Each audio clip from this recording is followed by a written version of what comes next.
को पता है कि हरियाणा चुनाव 2024 का मैनिफेस्टो जो था दिल्ली हेडक्वार्टर से माननीय राष्ट्रीय अध्यक्ष मल्लिकार्जुन खड़गे साहब ने रिलीज किया था। उसके बाद हम लोग पूरे डिस्ट्रिक्ट्स में आप प्रेस के माध्यम से भी हम चाहते हैं कि ये जनता तक पहुंचे, कांग्रेस की क्या गारंटीज हैं, कांग्रेस के क्या वायदे हैं, कांग्रेस हर वर्ग को किस तरीके से टच कर रही है और पहले भी 10 साल हमने किस तरीके से टच किया था। तो क्योंकि आप एक ऐसा माध्यम है, लाखों को लोगों तक जाता है आपका ये पूरा चैनल्स आपके, तो इस पर भी आज हम चर्चा करेंगे। तो जो ये वायदे हमारे हैं उसमें हमने पहला हमारा जो वायदा था विमेंस को लिया है, महिलाओं को, तो महिलाओं को हम 2,000 रुपये हर महीने देंगे और 500 रुपये सिलेंडर के लिए भी देंगे, क्योंकि सिलेंडर की कीमत भारतीय जनता पार्टी ने मनमोहन सिंह जी के समय में 450 रुपये के सिलेंडर को 1100 रुपये तक ये लोग ले गए थे। तो उस पर हमने महिलाओं को महंगाई से रिलीफ देने के लिए उन्हें बहुत क्योंकि उनका घर का बजट गड़बड़ा गया है महिलाओं का। अभी हमारी महिला नेता बताएंगे भी आपको। सामाजिक सुरक्षा के मामले में भी हम, क्योंकि वृद्धाओं को, दिव्यांगों को और विकलांगों को और विधवाओं को 6,000 रुपये की पेंशन का हमने ऐलान किया, जो कि मुझे लगता है देश में कहीं भी किसी राज्य में 6,000 रुपये की पेंशन एक तरीके से उनको इकोनॉमिकल एम्पावर करने की हमने ठानी है। कांग्रेस की सरकार ने जब बनेगी, हमारे कांग्रेस के इस मैनिफेस्टो में युवाओं के लिए जो सबसे ज्यादा हरियाणा में त्रस्तग्रस्त थे, क्योंकि युवाओं के साथ सबसे ज्यादा अगर बेरोजगारी पूरे देश में कहीं है तो वो हरियाणा के युवा ही बहुत परेशान है। और इसी वजह से, बेरोजगारी की वजह से ही हमारा जो युवा है वो कहीं ना कहीं नशे में, ड्रग्स में, इस पर भी जा रहा है या बाहर पलायन भी कर रहा है। तो उसके लिए हमने युवाओं को सशक्त करने के लिए जो हमारी भर्ती है उसके हम 2 लाख पक्की भर्ती जो है, परमानेंट नौकरीज जो है वो हरियाणा के लिए निकालेंगे और नशा मुक्त हरियाणा करेंगे।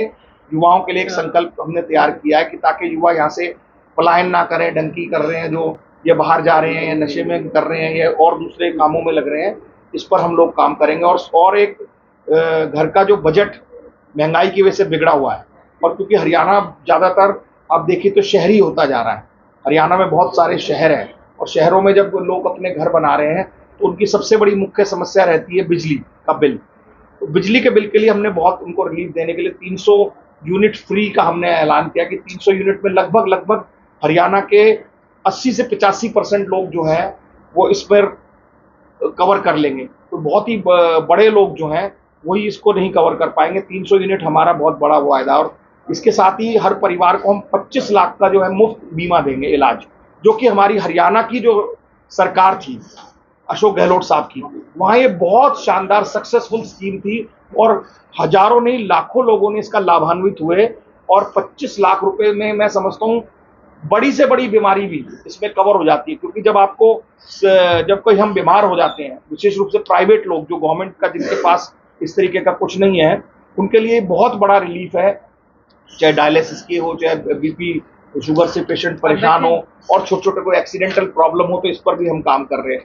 और एक हमारी बहुत शानदार योजना थी जिसे कि भारतीय जनता पार्टी ने आके बंद कर दिया था, हमारे कमजोर तबकों को हमने प्लॉट देने का वायदा किया था। जब लगभग हमारी स्कीम उस वक्त की 7 लाख हमने प्लॉट देने थे, और हमारी हुड्डा सरकार ने जब 10 साल जो चली उसमें 3,92,000 प्लॉट हमने ऑलरेडी डिस्ट्रीब्यूट कर दिए थे, 100 गज के प्लाट। अब हम उसी को कैरी फॉरवर्ड करेंगे और 100 गज के जितने और प्लाट हैं उसको देंगे। उसमें हमने एक एडिशन और कर दिया इस बार कि हम उस 100 गज के प्लॉट्स को हम 2 कमरों का एक सेट, उसमें बिजली का मीटर, पानी का मीटर लगाकर उन कमजोर तबके के लोगों को देंगे, जिन पर एक छत देने का हम काम करेंगे। ये हम एक गरीबों को छत देने की हमारी योजना है, जिसमें 2 कमरे का मकान और 100 गज का हम ये देंगे। 3.5 लाख तक का जो एक बहुत शानदार 2 कमरों का हम उसमें 100 गज के प्लॉट में बना कर देंगे। और क्योंकि हरियाणा की धरती में बैठे और किसानों की बात कहूँ तो ये तो हो नहीं सकता, ये तो एक तरीके से किसानों की धरती है, जवानों की धरती है। और किसानों के लिए पूरे देश ने देखा, पूरे विश्व ने देखा कि भारतीय जनता की पार्टी की सरकार ने 3 काले कानून लाकर किसानों को जिस तरीके से प्रताड़ित किया, 750 से ज्यादा हमारे किसान शहीद हुए, शहादत प्राप्त किए। और दिल्ली के इसी बॉर्डर को, ऐसा बॉर्डर आज भी देखकर लगता है कि पाकिस्तान का बॉर्डर पे भी इतनी सुरक्षा नहीं होगी, इतनी बैरिकेडिंग नहीं होगी, जितनी भारतीय जनता पार्टी की सरकार ने किसानों के साथ ऐसा व्यवहार किया था। उसको उनकी मिनिमम गारंटी थी कि मिनिमम सपोर्ट प्राइस MSP उनको दिया जाए, न्यूनतम समर्थन मूल्य, वो कांग्रेस ने वायदा किया कि हम न्यूनतम समर्थन मूल्य देंगे और तत्काल जो फसल का मुआवजा है वो हम देंगे। और कांग्रेस ने हमेशा किसानों की मदद की है। जब सेंट्रल गवर्नमेंट में डॉक्टर मनमोहन सिंह जी की यूपीए 1 और यूपीए 2 की सरकार थी तो हमने 80 लाख करोड़ हमने किसानों का कर्जा माफ किया था।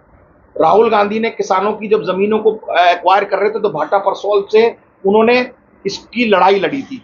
हमारी छत्तीसगढ़ की जो भूपेश बघेल सरकार थी, सबसे ज्यादा एमएसपी अगर कोई दे देते, 3600 रुपए धान खरीदी, पूरे देश में कहीं नहीं थी, जो कि कांग्रेस की सरकार में थी। तो हमेशा किसानों के लिए हमने हरित क्रांति चलाने की बात हो चाहे कांग्रेस के समय में, और किसानों को हमने हमेशा हमेशा उनका सम्मान किया क्योंकि वो हमारे अन्नदाता हैं। तो उनके लिए हम एमएसपी की कानून की गारंटी और तत्काल फसल मुआवजे का हमने इसमें ऐलान किया है। और जो वंचित तबका है, एससी एसटी ओबीसी पिछड़ा तबका है, उसकी हम पूरी जातिगत सर्वे करेंगे और जातिगत सर्वे के अनुसार जिस जिसकी जितनी संख्या होगी, जो कि राहुल जी ने हमेशा कहा है, जातिगत जनगणना हमारा उनके दिल के करीब है कि जिसकी जितनी आबादी होगी उसके अनुसार सरकारी योजनाएं बनाएगी, उन योजनाओं को क्रियान्वयन करेंगे, उन तक पहुंचाएंगे जो समाज की अंतिम कतार पर हैं, तो उन तक समाज कल्याण की योजनाएं हमारी जाएं।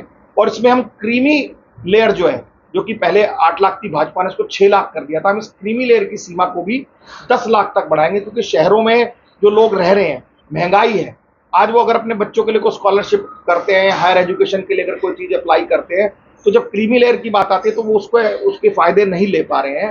तो इन सब पर भी हमने बहुत काम करेंगे।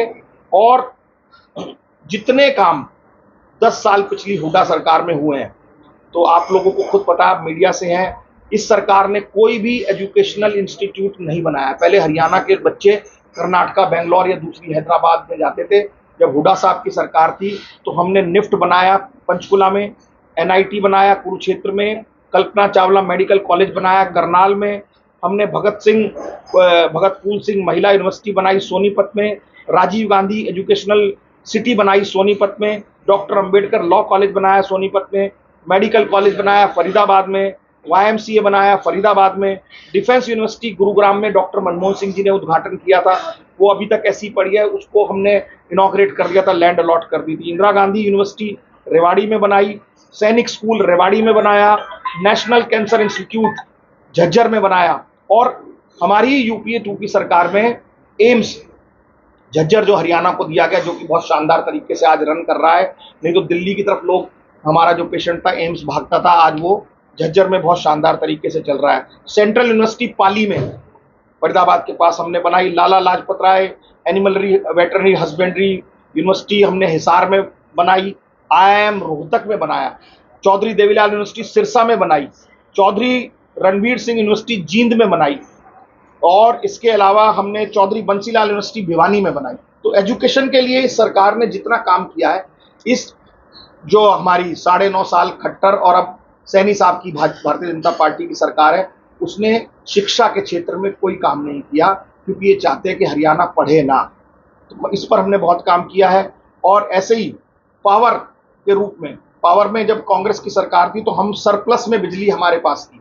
आज इन्होंने एक भी थर्मल पावर प्लांट नहीं लगाया। कांग्रेस के समय में यमुनानगर में थर्मल पावर प्लांट लगा और झज्जर में थर्मल पावर प्लांट लगा, न्यूक्लियर पावर प्लांट फतेहाबाद में भी लगा, और हमारे पास सरप्लस बिजली थी। ऐसे ही हमने शहरों को जोड़ने के लिए, पब्लिक ट्रांसपोर्ट को सुदृढ़ करने के लिए, जिससे पोल्यूशन भी कम हो और आवागम जो है आसान और सुगम और सस्ता हो, इस पर हमने मेट्रो से कनेक्टिविटी करने के लिए, राजधानी से जोड़ने के लिए कांग्रेस की सरकार ने 81 किलोमीटर मेट्रो लाइन चलाई थी, जिसमें कि दिल्ली टू बहादुरगढ़, दिल्ली टू गुड़गांव, गुरुग्राम और दिल्ली टू बल्लमगढ़, हमने 3 इसको कोनों को जोड़ा था। आने वाले समय में इसको आगे भी एक्सपेंड दिल्ली टू पानीपत भी लाया जाएगा, लेकिन 10 साल में इन्होंने एक मेट्रो का पिलर तक भी नहीं बढ़ाया। जो कांग्रेस सरकार के समय में 81 किलोमीटर मेट्रो लाइन डली थी, जो राजधानी से कनेक्ट कर रही थी, शहरों को आसान कर रही थी उनकी जीवन को, उस पर भी इन्होंने कहीं काम नहीं किया। हमारे कांग्रेस के समय में हमेशा गरीबों का, आम आदमी का, मिडिल क्लास का साथ दिया है, और हाथ ही बदलेगा हालात।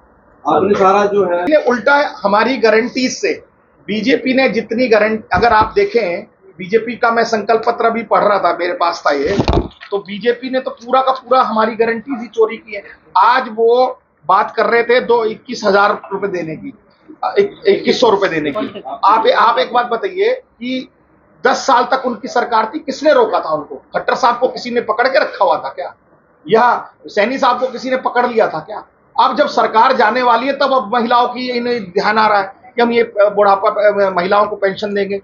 तो इनका तो ये जो ढकोसला है, ये जो वायदा है, इस एक्चुअली 10 साल आपने कुछ नहीं किया और अब आप कह रहे हैं, तो ये तो पूरी की पूरी नकल जो है हमारे इसकी इन्होंने की है। और मैं समझता हूं कि हरियाणा की जनता बड़ी समझदार है, वो सब समझती है। आम आदमी पार्टी कहती है कि कांग्रेस पार्टी चोर है, गारंटी शब्द जो है वो कांग्रेस पार्टी ने आम आदमी पार्टी का चुराया है। देखिए, आम आदमी पार्टी का हालात तो ये है कि आपके पड़ोस में इधर भी पंजाब में भी आम आदमी पार्टी की सरकार है और हमारे दिल्ली में भी आम आदमी पार्टी की सरकार है। हमारी दिल्ली की हालात इतनी बुरी है आम आदमी पार्टी की सरकार में। पहली बात तो जो लोग भ्रष्टाचार के नाम पर आए थे कि भ्रष्टाचार को बदलना है, जन लोकपाल बिल लाना है, देश की राजनीति में एक नया परिवर्तन लाना है, आज उसकी पूरी की पूरी सरकार आप देखिए, मुख्यमंत्री, उप मुख्यमंत्री, मंत्री, उनके मीडिया प्रभारी, उनके एमएलए, सभी लोग भ्रष्टाचार के आरोप में जेल है। चाहे शराब नीति की बात हो, चाहे शीश महल बनाने की बात हो, चाहे स्कूल में कमरा बनाने की बात हो, तो उनकी कंपैरिजन तो आप करिए मत। गारंटीज की अगर वो बात करते हैं तो वहां केजरीवाल साहब ने जितनी गारंटीज अपने मैनिफेस्टो में दी थी, आप उनका मैनिफेस्टो खोल लीजिए और आप उस पर बात पार्टी को कोई शब्द नहीं मिला, गारंटी शब्द ही था, उन्हीं का चुराना था। कांग्रेस पार्टी गारंटी की बात नहीं, देखिए गारंटी हमेशा राहुल गांधी जी कांग्रेस पार्टी जो देते हैं। कांग्रेस पार्टी ने ऐसे ऐसे ऐतिहासिक निर्णय लिए हैं। छत्तीसगढ़ में सरकार बनी, हमने कहा हम किसानों का कर्जा माफ करेंगे और एमएसपी सबसे ज्यादा देंगे। पहली शपथ लेते ही पहली कैबिनेट मीटिंग में 1 घंटे के अंदर किसानों का कर्जा माफ हुआ और